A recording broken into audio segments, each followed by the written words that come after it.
There it is. Hey everybody, and welcome back to the second of a 10-part series we're doing for the weekend projects. I'm Nick Raymond. Today our guests are Sean Reagan, technical editor, Make Magazine, Maker Media, and then Sam Freeman. Let's see, among other things, he's called the lab supervisor, intern overlord, or engineering intern coordinator. So how's it going, Sam? It's going terrific. How's it going with you? Good. And today we're talking about the pedal power phone charger. Sean, you were the technical editor on that project. Can you kind of step us through the project and maybe some of the highlights for why it's a weekend project? Well, the pedal power phone charger actually came about kind of in part because Radio Shack came to us this year after our weekend projects campaign last year, and they wanted. They were pleased with what we did last year. This year they wanted stuff that was more practical, and that was kind of our mandate when we started coming up with projects. And pedal power phone charger, I guess it actually appeared on my radar back in 2009, right after I first started writing for Make. One of the first jobs I had was to copy edit this original project we had from a San Francisco writer named Alistair Bland, and it was essentially this circuit, which is a very simple AC to DC rectifier and voltage regulator for turning one of those old-timey, like bicycle, they call them a bottle generator, like one of those old-timey bike dynamos, taking that and converting the power into a form that you can use to charge your mobile device. And that post, though it was short and simple and sweet and went up in 2009, sort of continued to attract attention and posts and comments. You know, as recently as a couple months ago, there were people commenting on that sort of until we replaced it with the more modern version. And since it's so useful, and it is in fact sort of hard to find a commercial product that does this. You would think it would be a need that's served by the market, but it's really not. So it's useful. You want a little black box to basically take a little input from like an AC generator. It's not really out there. Well, it's not that. So if you have if you want to charge your phone from your bike, you can certainly buy products that do that, but they tend to be sort of pricey. Oh, okay. And so if you have one of these old bottle generators lying around, this is a really simple circuit to build. And, geez, there's 3-4 components in it. And you can buy everything at Radio Shack. And simple, useful, cheap, easy to make, gratifying, kind of a no-brainer for a project choice.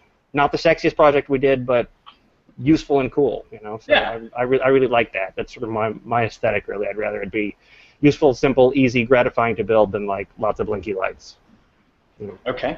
And so if you did not have, I'm guessing the little AC dynamo is essentially like a motor that you're running by basically applying some friction to the wheel of... Right, you sort of think of it as like energetically, it's a motor backwards. Yeah. Could you use a DC motor and just mount that to your bike? Maybe you can, in fact. Yeah. You absolutely can. Yeah. Okay. Yeah. Sam, do we have a demo that we could show? We do. Would you like to run that now? Yeah, that's right. Probably not a bad idea to get some context here. And maybe, Sean, you can point out some of the key parts to the project. I'll try. They're mostly inside that little black box you see clipped to the frame there. So. Yep. Here we go. So we have it hooked up to a tablet right here. It's taking 5 volts USB, same that you would be plugging into a cell phone. And Gunther, if you want to give me a hand, just run that around. Yeah. Spin the wheel. Cool. And there we go. Nice. It is actively charging our tablet. Cool. So you can use that for a cell phone. Basically, any mobile device that takes 5 volts, and that's anything you can charge from a USB port. Okay. Okay. Yeah. And then the dynamo, Sam, that's the part you were holding. Is that right?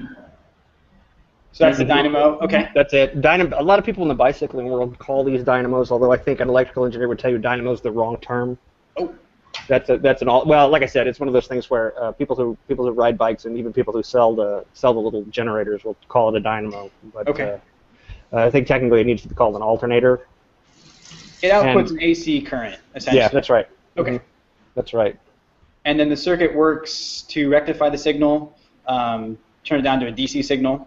That's right. So basically, the wires from the alternator just go into a little black box, and the first component they hit is it's called a bridge rectifier, and it's basically just 4 little diodes that turn the sort of back and forth wiggling in the AC current into a kind of a stream of DC pulses, kind of a bumpy stream of pulses flowing in one direction. And the next component they hit is a capacitor, which takes those bumpy pulses and sort of smooths them out so that you get kind of a continuous level. And then finally it goes into a voltage regulator, the sort of ubiquitous LM7805. I want to say it puts out about 9 volts, 9 to 12 volts under typical operating conditions, and the LM7805 regulates the voltage down at a steady 5 volts, which is what your device is expecting. Right, because as your bike is going, if you're going really slow, you may be producing some voltage, but not nearly enough voltage you'd need to charge, say, a cell phone, which wants a pretty steady and consistent and clean 5 volts, right? Yeah, see, we're at 5 volts is really well below the capacity of the alternator. Okay. So you don't really have to go very fast to get to 5 where your device will charge. It's probably not super efficient. You probably end up wasting a lot of that energy, but it does work pretty well. And it's not like you feel it, on the bike. It's not like there's drag or anything appreciable like that. Yeah. And it's so simple to use and build and understand that I think it sort of justifies any trade-off you might have in efficiency.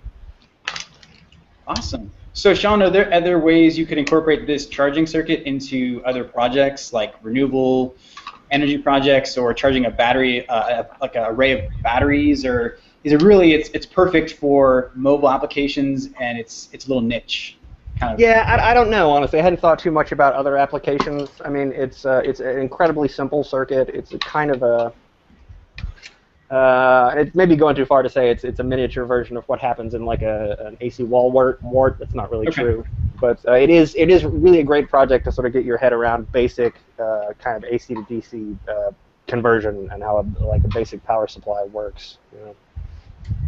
And then, do you have a feel? I've seen the dynamos or alternators, whatever you want to call them. They're around online usually, like eBay has them or Amazon. Pretty easy to find, or is it sort of like an outdated part? It is an outdated part. I mean, like so serious cyclists, like, you can buy fairly expensive, like, dynamo hubs and stuff. Again, where it's built into the actual hub? Where it's built into the hub, right, And those tend to be pricier if you want a good one. But this is really a project that's like, a lot of people have one of these old bottle alternators lying around, on grandpa's bike or dad's bike or whatever. And you can still get them new. I think this one came from a manufacturer in China, where I think they're still pretty common. And but there are also, I think I've seen them on Amazon too. So. There was a guy that commented on the project that actually knows the manufacturer, make, and model of this. Can name the Chinese manufacturer, but I don't remember off the top of my head. So there's a close-up of the circuit. So so in the middle there's the big capacitor. Oh, that's great. Thank you. Yeah. I was hoping you'd do that. Yeah, there you go. Yeah, so that is a giant capacitor there, and that's giant capacitor. I think that's 1,000 microfarads, which is huge for a capacitor, and it's hard to see the rec. So the capacitor is not the first element of the circuit, but as we're looking at it there, so AC power from the bottle alternator comes in from the left-hand side of the screen, and the rectifier is sort of strapped to the to one end of the capacitor, and the component so it goes rectifier, capacitor.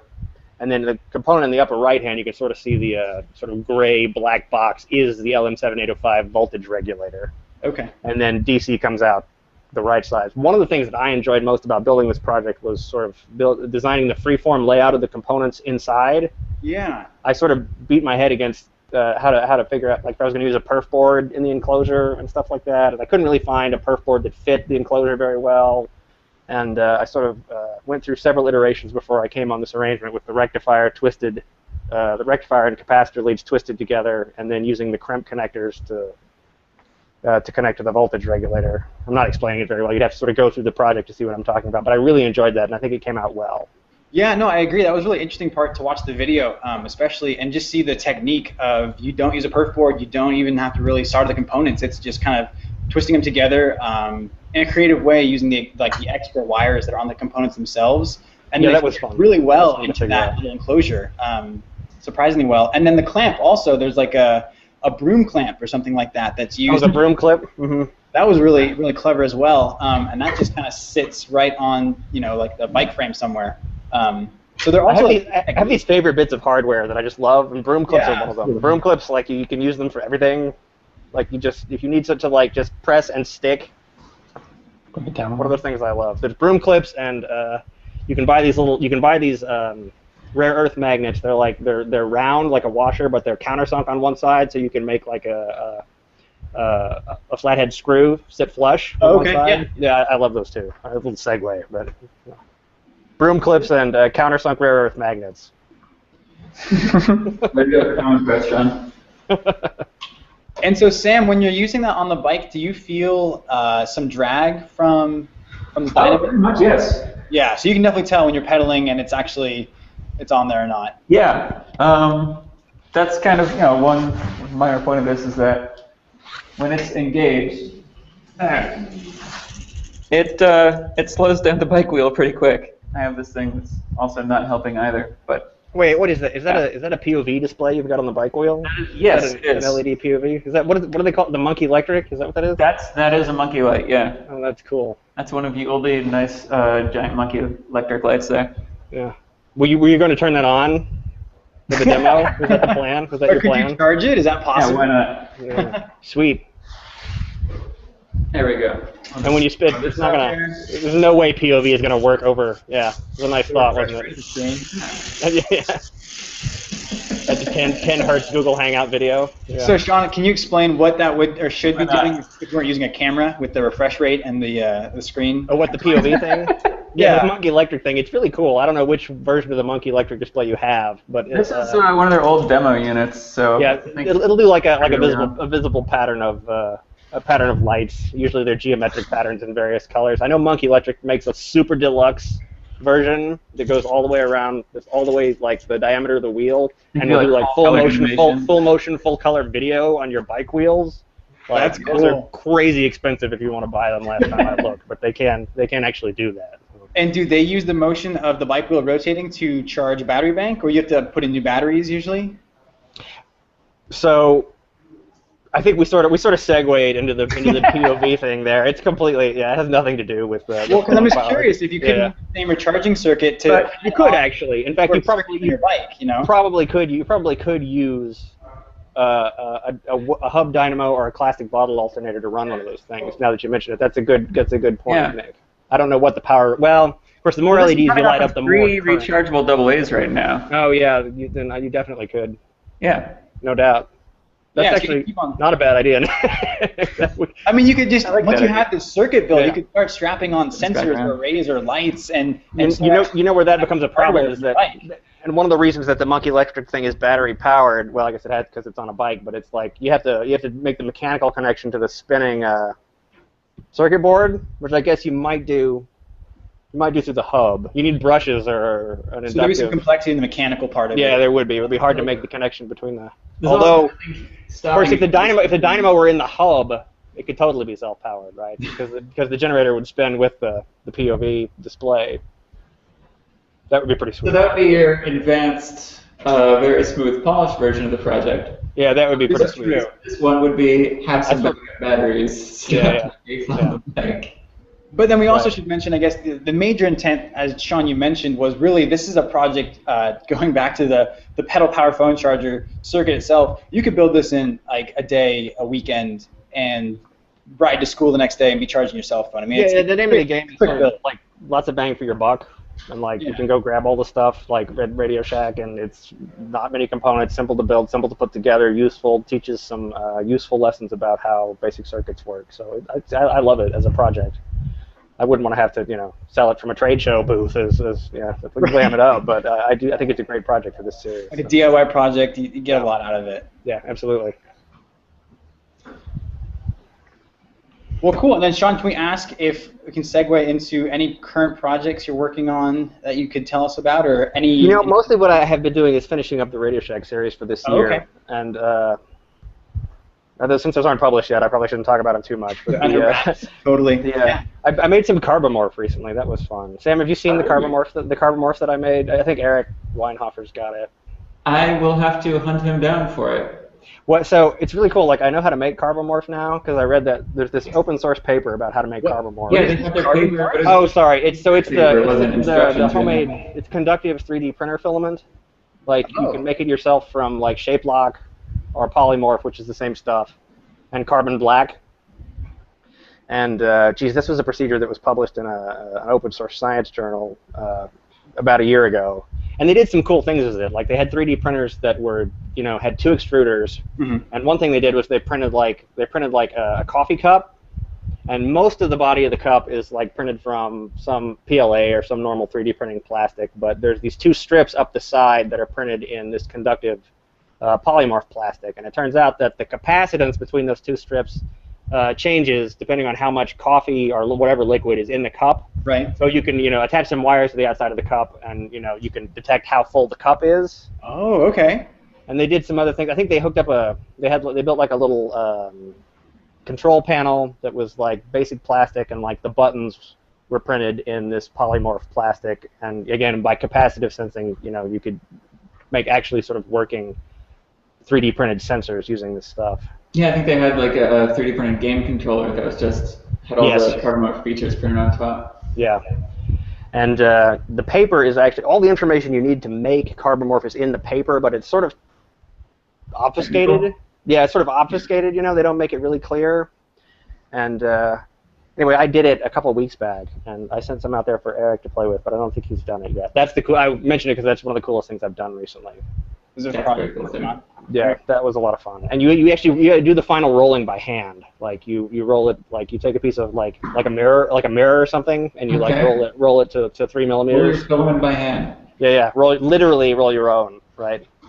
Literally roll your own. I love the idea that you're catting it up in the digital software, having a 3-axis printer. Yeah, and then rolling your own.